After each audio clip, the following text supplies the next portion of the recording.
salut tout le monde, aujourd'hui on se retrouve pour une vidéo que j'ai vue sur la chaîne de Margot Liseuse et qui m'a, dans sa grande bonté, permis de la reprendre ici. Donc il s'agit d'un top 10 et c'est les livres que j'aimerais relire. Alors j'ai pas vraiment d'ordre, je les ai un peu mis au pif, c'est 10 livres que j'aimerais vraiment relire. Sauf le dernier c'est celui qui me tient le plus à cœur et je vais vous expliquer pourquoi. C'est parti!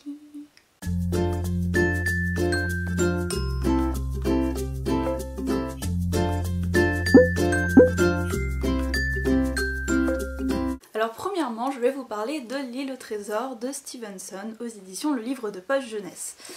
Ce livre, j'ai dû le lire en cours, ce qui explique l'édition quelque peu vintage.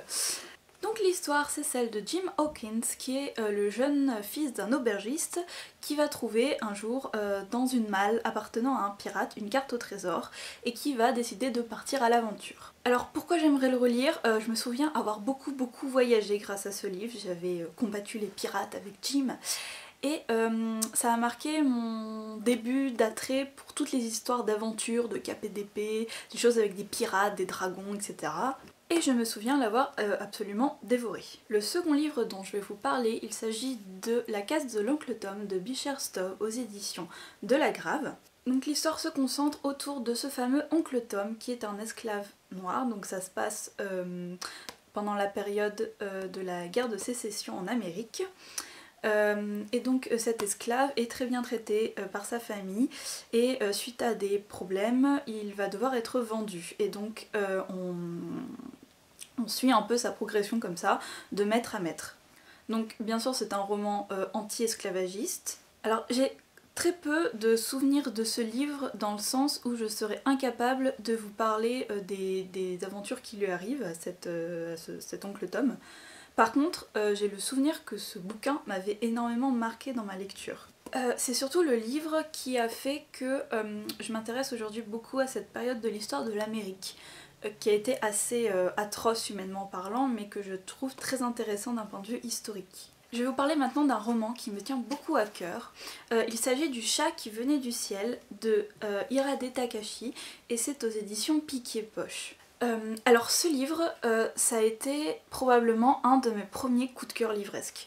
Donc l'histoire est très simple, on suit un jeune couple qui s'installe dans une maison et cette maison est elle-même entourée par un immense jardin et dans ce jardin, un peu laissé à l'abandon, il y a un chat un peu mystérieux qui n'a pas vraiment de propriétaire. Et le quotidien du jeune couple va donc être marqué par les visites de ce chat.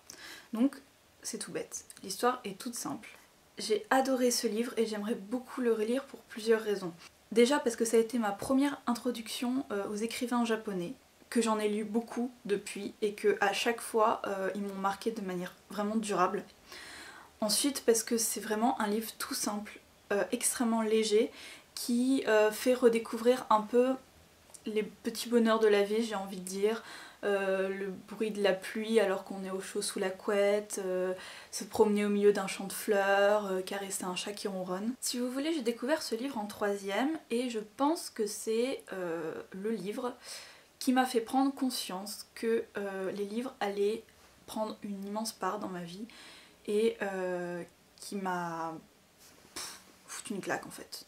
Donc je vous parlais de la classe de 3e avec Le Chat qui venait du ciel, je vais rester dans la classe de 3e. Et en 3e, j'ai dû lire, donc toujours pour les cours, Les Nouvelles Orientales de Marguerite Yourcenar, donc là aux éditions L'Imaginaire Gallimard. Alors ce livre, j'ai eu pas mal de mal à rentrer dedans au début, je trouvais l'écriture pas simple pour mon niveau de lecture en fait.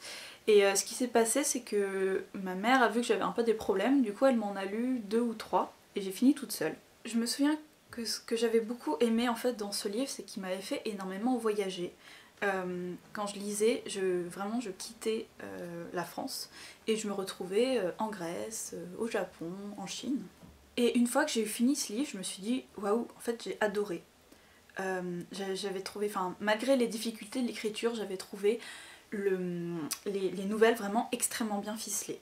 Donc je les relirai avec plaisir, peut-être que du coup le niveau d'écriture me semblera un peu plus facile. Autre gros coup de cœur, mais cette fois c'est plutôt mes années lycée, c'est L'Attrape-Cœur de Salinger aux éditions Le livre de poche. Et on suit les aventures d'un jeune garçon qui s'appelle Holden Caulfield et qui en fait a été renvoyé de son collège et qui décide, au lieu de rentrer directement chez lui, de errer un peu dans la ville de New York. Donc en fait on suit un peu ses pensées, ses questionnements, un peu son mal-être.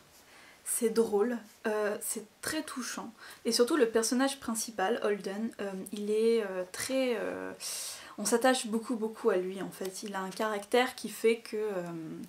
il arrête pas de jurer, il est très vulgaire, mais il est surtout très humain. J'en garde un excellent souvenir. J'avais essayé de le relire en anglais, mais j'étais pas dans la bonne période, j'avais trop de travail, trop de lecture à côté, donc j'ai laissé tomber. Mais je le relirai avec plaisir.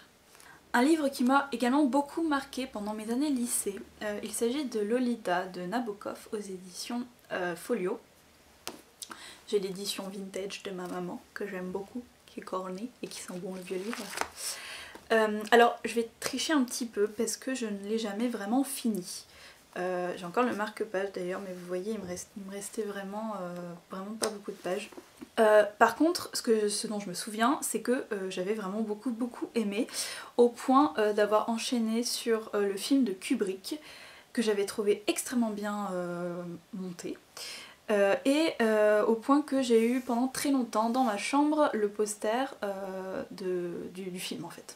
Donc ça se passe dans les années 1940 en Amérique, et c'est l'histoire de Humbert Humbert, donc le personnage principal, qui nous raconte sa passion amoureuse pour une jeune fille de 12 ans. Donc c'est un livre qui avait fait scandale à l'époque, au vu du thème en fait.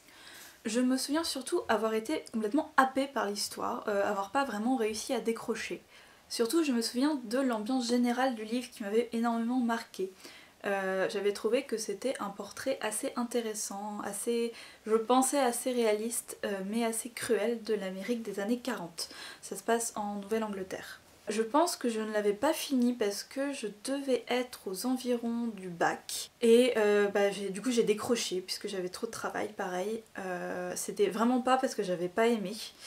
Et donc je pense que je me ferai un plaisir donc de le relire intégralement cette fois.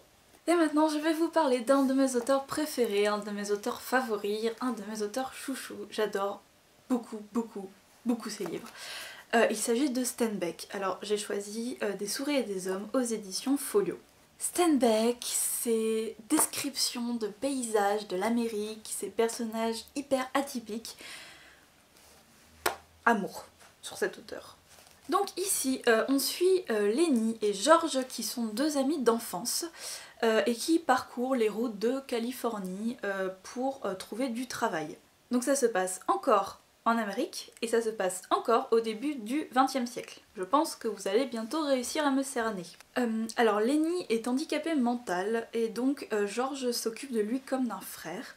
Et un jour il va se passer un drame qui va impliquer Lenny et George va devoir faire un choix. Pareil, dans le style claque, ce livre est pas mal non plus. J'avais beaucoup aimé la façon de Steinbeck de parler de ses personnages. On a l'impression de les avoir en face de nous. Et j'aimerais beaucoup retrouver l'ambiance en fait du bouquin. Alors je suis désolée, on reste en Amérique, cette fois on est à Boston. Et je vous parle de Shutter Island de Dennis Lehane aux éditions Rivage Noir. Ce livre a été mon premier contact avec cet auteur. Et en fait j'ai tellement adoré ce bouquin que je me suis ruée sur tous ces autres. Et il en a écrit un paquet. Et c'est devenu un de mes auteurs préférés, alors que je n'aime en général pas du tout le style policier thriller. Il a une façon d'écrire juste scotchante. Grosse claque aussi. Je sais, je vous parle que de grosses claques, mais alors celui-là... Donc l'histoire, c'est celle de deux policiers qui arrivent sur une île, qui habitent un hôpital psychiatrique, et dans cet hôpital psychiatrique, il n'y a que des patients, malades mentaux donc, qui ont été des criminels en fait, qui ont été impliqués dans des affaires de crime. Et donc ces deux policiers sont à la recherche d'une patiente qui a disparu.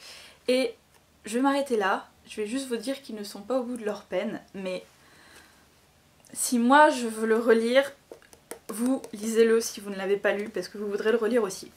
Je sais que Margot en a aussi parlé dans son top 10 des livres qu'elle voudrait relire. Et j'ai envie de dire la même chose qu'elle. C'est-à-dire que je pense que c'est un livre qu'on a envie de relire à la seconde où on le referme parce que la fin, elle est tellement folle que en fait, en ayant la fin en tête, on a envie de recommencer le bouquin en ayant justement cette idée et en relisant le livre dans la perspective de la fin en fait. Pour la petite anecdote, j'ai lu ce livre dans d'excellentes conditions puisque je l'ai lu en étant en vacances en Bretagne sur une petite île toute perdue pendant une tempête avec un brouillard tellement épais qu'on n'arrivait pas à voir par la fenêtre. Sachant que c'est un peu la même ambiance que le livre, voilà, ça m'a pas mal aidé à rentrer dans l'histoire et dans l'ambiance je pense.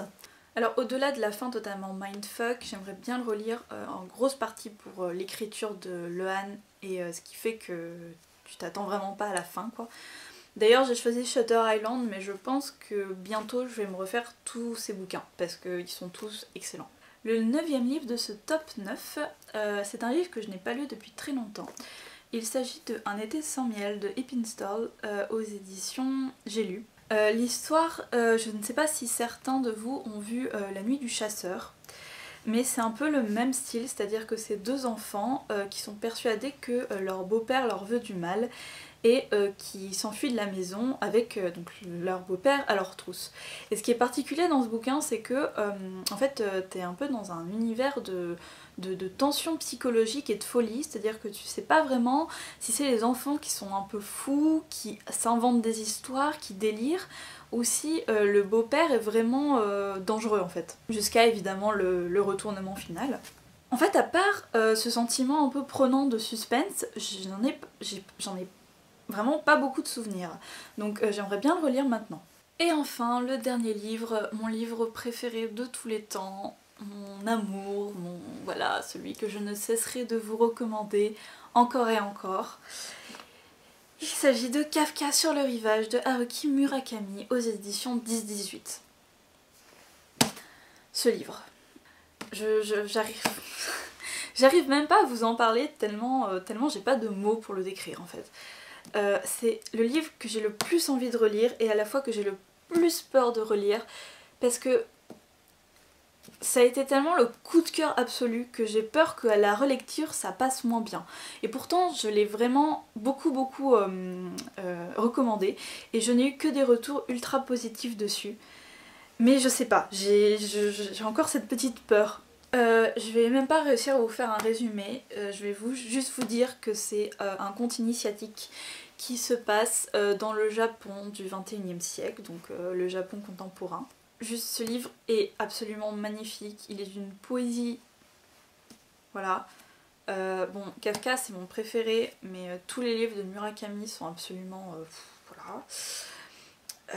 Et en fait, chaque mois je me dis il faudrait que je le relise et chaque mois j'y arrive pas parce que j'ai encore cette petite peur. Mais bon, je pense que quand même je le relirai cette année. Voilà, cette vidéo est à présent terminée, j'espère qu'elle vous a plu. N'hésitez pas à reprendre ce top 10, Margot m'a dit que c'était là pour ça. N'hésitez pas non plus à me dire vous quel livre vous aimeriez relire dans les commentaires en bas. Et aussi je voulais vous remercier parce que hier j'ai atteint les 200 abonnés. Sachant que ça fait 1 mois et demi que je suis sur YouTube. Donc merci à tous de me suivre, ça me fait vraiment très plaisir. Je prends toujours beaucoup de plaisir, ça fait 2 fois que je dis le mot plaisir mais c'est pas grave, de plaisir à lire vos commentaires et à vous répondre parce que c'est toujours très agréable de parler avec vous de bouquins. C'est aussi pour ça que j'ai ouvert ma chaîne Booktube, vous me direz. Donc voilà, je vous retrouve très vite pour une nouvelle vidéo et je vous dis à bientôt. Salut!